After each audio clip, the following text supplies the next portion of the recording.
I kind of titled my faith story, There's Freedom and Surrender. I started my life, I was, in my younger years, I was brought up in the church. My parents were very devoted in bringing me and my siblings up in the church. So I believe I gave my life to Christ. I was in third grade. I remember being at the altar and giving my life to the Lord at that time. The church that I was brought up in, it was sort of a legalistic church.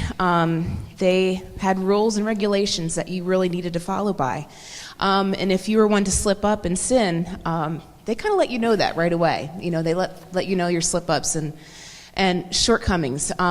So growing up and becoming a teenager as a Christian, I kind of got a negative thought on my faith and what God was really about. I kind of felt like God was there with an iron fist and ready to put his thumb right on me if I failed or if I sinned.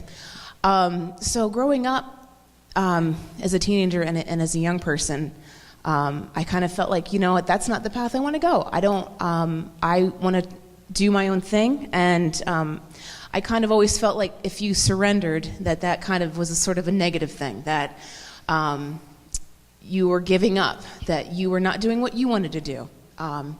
So for many years, I turned my back on the Lord, and sort of went along the path of becoming friends with those who did not have a good faith base. They did sort of the party scene, and I went along with that. So I went to college and graduated college. I did have friends, good friends and bad as well. But throughout that, even though I did turn my back, in the times that I did turn my back on the Lord, He always seemed to have His hand on my life, even though I was even making bad decisions. So even as I graduated college, I had friends that moved to Florida, and they invited me to go. So I decided, well, I'm young. I want to do my own thing, so I went to Florida. I enjoyed it there, but the friends that I went to Florida with, they were going down the wrong path. They were going down a dark path, and I started following that path. God had His hand in it, and I became friends with the family. I worked at Red Lobster in Florida, and I became friends with the family. And their father was a pastor of a Baptist church. Started going to church again in Florida. And Pastor Wright, his name was Wayne Wright, he opened my eyes a lot into how God was and how he is, and that He's not going to rule you with an iron fist, and He's not ready to, get you there with a thumb as soon as you do wrong. He's there with open arms at any time. And I kind of felt like, well, He doesn't want to take me back. I know I've done so much wrong and so much sin in my life now, like who would want to take me back now? And Pastor Wright, he kind of let me know that no matter what you do, that God is always there for you in open arms. So I really took that to heart. And after that, I did actually move back home. When I moved back home, I moved back on Bennett Street. Now, if you know where Bennett Street is a one-way street that is right next to First Church. I moved there, and I became familiar with First Church, just being right there. And also being on Bennett Street, I also met my husband, who lived right next door. So, married my husband, started going to First Church. Wasn't fully committed yet. I was not fully committed. I would go here and there. I would sing and play my flute. Jerry Fosnot would ask me to play and sing, and I would do that here and there. Wasn't fully committed yet. My full commitment started when I had my boys. Gabe and Luke were born, and as they became toddlers, I really got a conviction from the Lord, telling me, I bless you with these children. Now what are you going to do for them? So I really got convicted, and I said, okay, I'm going to start taking them. So I started taking my boys to First Church and got them into children's ministry.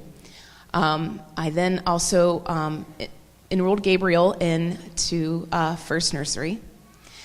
And at this time still I was working at Red Lobster, still serving. Wasn't where I wanted to be. And So I enrolled Gabe in the first nursery. My husband and I were kind of struggling on how we were going to afford to pay for it, to afford to get him there. So I sat in the service one day, opened up the bulletin, and there was a position open for a 2-year-old teacher for first nursery. And I prayed, and I said, okay, Lord, if you want me to have this position, I would leave it up to you. So I applied, and I got the position, and I started teaching at first nursery. At that point, I remember vividly, very vividly, there was a Sunday where Pastor Matt asked if anyone wanted to kneel and pray at the altar. And at that point, I said, okay. I kneeled and I prayed to the Lord. I fully surrender, and I give my life to you again. Then after I surrendered, finally, there was a sense of peace and a sense of freedom. And that is when I